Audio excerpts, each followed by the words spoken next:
En esta charla discutiremos el desafío que puede llegar a representar el alto riesgo y la mama densa para la pesquisa.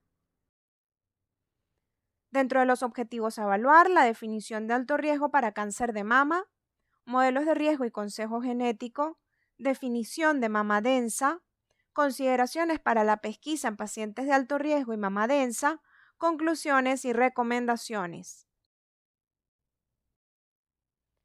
Para el Colegio Americano de Radiología, el alto riesgo corresponde a aquellas mujeres con mutación genética BRCA y sus parientes de primer grado no testeados. También aquellas con historia de radiación a tórax entre los 10 y 30 años de edad y mujeres con 20% o más de riesgo acumulado de por vida. Para la Sociedad Venezolana de Mastología, el alto riesgo alude a aquellas pacientes que tengan un riesgo individual alto respecto a la población general, calculado según test de riesgo, cáncer de mama hereditario, aquellas portadoras de mutaciones BRCA1 y BRCA2, lesiones histológicas de alto riesgo como hiperplasia típica y carcinoma ductal in situ y lobulillar in situ, y las que hayan recibido radioterapia externa al tórax entre los 10 y 30 años de edad. También el cáncer de mama bilateral diagnosticado a edad joven, menores de 40 años, cáncer de mama en pacientes masculinos, herencia judía ashkenazi, cáncer de mama con fenotipo tumoral triple negativo y aquellas específicas de síndrome asociadas a otros tumores. En pacientes de alto riesgo deben utilizarse modelos de riesgo, los cuales son una herramienta que complementa la evaluación integral. Los más utilizados son el GAIL y el CLAUS. Sin embargo, estos no son indicadores absolutos de que se desarrollará la enfermedad, en contraste con otros modelos que son predictores de mutaciones BRCA1 y BRCA2, como el MIRIAD, el COUCH y el BRCA Pro. Un consejo genético consiste en el proceso mediante el cual se le informa a la paciente las probabilidades que tiene de desarrollar un cáncer y las posibilidades que otras generaciones también lo padezcan, y las opciones de manejo que esta paciente tiene a su disposición. Boadicea es un modelo integral de riesgo que permite incorporar todos los factores conocidos para mejorar la capacidad de identificar a aquellas pacientes con mayor riesgo. Ellos recomiendan incluir otros factores, ya que solo el 45% de los factores genéticos conocidos explican la predisposición hereditaria, por lo que se deben considerar otros factores que pudiesen estar asociados a la mayor probabilidad de cáncer de mama, como pueden ser la densidad mamográfica, los antecedentes reproductivos, factores hormonales exógenos, factores antropométricos y el estilo de vida. Y aunque cada uno de estos factores tiene solo un efecto modesto sobre el riesgo de cáncer, cuando se usan en combinación con la historia familiar y los factores genéticos conocidos, puede mejorar la estratificación de riesgo. Y además, como algunos de estos factores pueden modificarse, se pueden utilizar en el proceso de asesoramiento para guiar a estas pacientes sobre posibles opciones de reducción de riesgo a través de cambios en el comportamiento o estilo de vida. Los resultados demuestran que al incorporar los efectos de todos los factores de riesgo conocidos en el modelo de riesgo, la estratificación se puede lograr tanto en la población general como en mujeres con historia familiar de cáncer de mama. Incluso si desconocemos la historia familiar, el combinado de otros factores con la densidad mamográfica y el score de riesgo poligénico, el 13% de las mujeres se clasificaría en riesgo moderado basado en riesgo a 10 años. Y en cuanto a riesgo acumulado, se recategorizarían más de un 15% en riesgo moderado y alto riesgo. Del mismo modo, sobre la base de este modelo, las mujeres con antecedentes de un familiar de primer grado a los 50 años, con la adición de los otros factores y el score de riesgo poligénico, el 6.8% serían recategorizadas como alto riesgo para desarrollar cáncer de mama. Podemos decir entonces sobre el alto riesgo que aunque el cáncer de mama es principalmente una enfermedad esporádica, aproximadamente un 15% de los casos se agrupan en familias con mayor incidencia. Las mutaciones genéticas con herencia autosómica dominante confieren un riesgo acumulado de por vida del 50 al 85%, y estas a su vez representan un 5% del cáncer de mama. Alrededor del 50% del cáncer de mama hereditario está asociado con mutaciones BRCA1 y BRCA2. La mama está compuesta por diversos tejidos que atenúan el haz de rayos X de manera distinta. La densidad mamaria en la mamografía es típicamente descrita por la evaluación visual usando el léxico BIRADS. La quinta edición del BIRADS clasifica la composición de la mama de la siguiente manera: mamas predominantemente adiposas, mamas con áreas de densidad fibroglandular dispersa, heterogéneamente densa, lo que puede oscurecer pequeñas masas, y extremadamente densas, lo que disminuye la sensibilidad mamográfica. Se engloba como mama densa estos dos últimos renglones. En mujeres con alto riesgo, la mamografía tiene una baja sensibilidad entre un 29 y un 50% y una tasa de detección de cáncer de mama también baja entre un 35 a un 50%. En un estudio realizado por Sciarelli y colaboradores, en donde compararon la efectividad de la evaluación mamográfica como único método de pesquisa con la resonancia magnética y la combinación de ambos estudios, diagnosticaron 35 cánceres, los cuales no pudieron ser identificados en la evaluación mamográfica como única herramienta, pero estos sí fueron diagnosticados en la resonancia magnética y en la combinación de ambos métodos.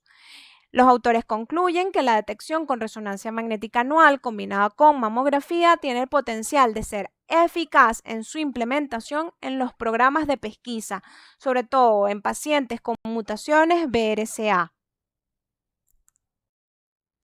Christian Kuhl y colaboradores realizaron una cohorte en donde evaluaron mamografía, ultrasonido y resonancia magnética de pacientes asintomáticas con riesgo familiar elevado. El rendimiento diagnóstico de la resonancia magnética fue muy superior que los métodos convencionales, y cuando este estudio se usaba en combinación con la mamografía, el rendimiento no se modificaba significativamente. Ellos concluyen que en las mujeres con riesgo familiar elevado, la resonancia magnética de calidad garantiza la detección temprana de la enfermedad. Adicionalmente, debemos considerar 4 puntos importantes. Primero, la necesidad de comenzar a temprana edad la pesquisa, ya que en estas pacientes aparece a edades más tempranas la enfermedad. Segundo, es necesario acortar los periodos de realización de los estudios de pesquisa, ya que la enfermedad suele tener una evolución más rápida. Independencia en la herramienta de pesquisa de acuerdo a la densidad mamaria, dado que en pacientes de alto riesgo se comienza a temprana edad y estas suelen tener mayor densidad. Y por último, evitar sobreexponer a radiación ionizante a portadoras de mutaciones BRCA, ya que existe mayor sensibilidad a la radiación. Y en este último punto nos vamos a detener para evaluar la evidencia clínica que tenemos hoy en día. La idea de evitar la mamografía en portadoras de mutaciones genéticas que confieren un mayor riesgo de cáncer de mama no es nuevo. Estudios como el que vemos en la diapositiva realizado por Sharan y colaboradores han demostrado que las proteínas BRCA interactúan con la proteína de reparación del ADN RAD51. Esta juega un papel importante en la reparación del ADN, por lo que mutaciones BRCA traen como consecuencia un fallo a la hora de activar puntos de control o de reparación del daño de ADN, y esto condiciona una mayor vulnerabilidad a agentes genotóxicos como la radiación ionizante. Esta visión se confirmó mediante modelos estadísticos de riesgo para cáncer de mama inducido por radiación de pesquisa mamográfica en portadoras de mutaciones BRCA y a través de la demostración de rupturas de la doble cadena de ADN inducidas por exposición mamográfica en células epiteliales mamarias de mujeres de alto riesgo. Estos estudios sugieren que no existe un beneficio neto en la detección de la mamografía anual en mujeres menores de 35 años.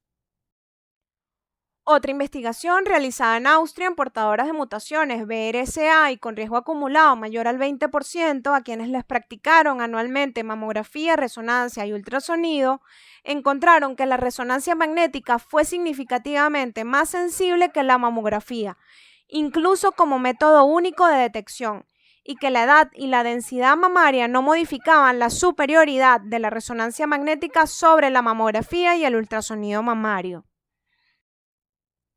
Obdein y colaboradores realizaron un estudio en donde evaluaron pacientes portadoras de mutaciones BRCA1 que desarrollaron cáncer de mama y que fueron sometidas a pruebas de detección como resonancia magnética y mamografía.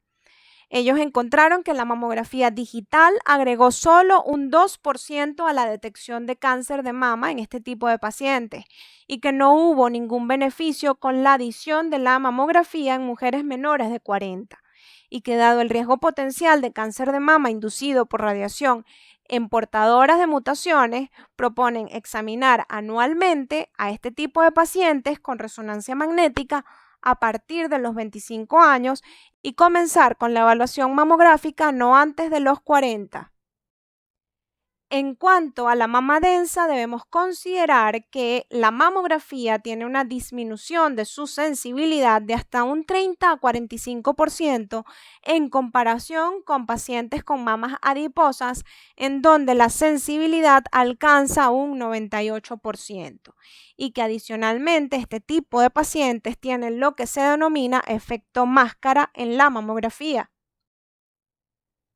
El efecto máscara consiste en que la mayor densidad puede enmascarar u ocultar alteraciones debido a la superposición de tejido, y esto a su vez es un factor que aumenta el riesgo.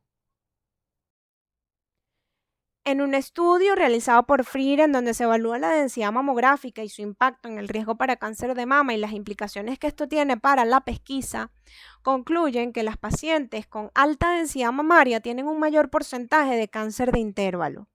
También que existe evidencia que la condición de mama densa proporciona un microambiente molecular y celular que aumenta el riesgo, por lo que debe ser considerado un factor de riesgo independiente. Y se discute el estudio realizado por Kerliwos, que es un estudio retrospectivo en donde se evalúan pacientes con cáncer de mama y mama densa. Ellos concluyeron que el 78% de los casos no fueron visualizados en la mamografía. Para concluir, en cuanto a pacientes de alto riesgo, debemos considerar riesgo e individualizar a la paciente para decidir métodos de pesquisa.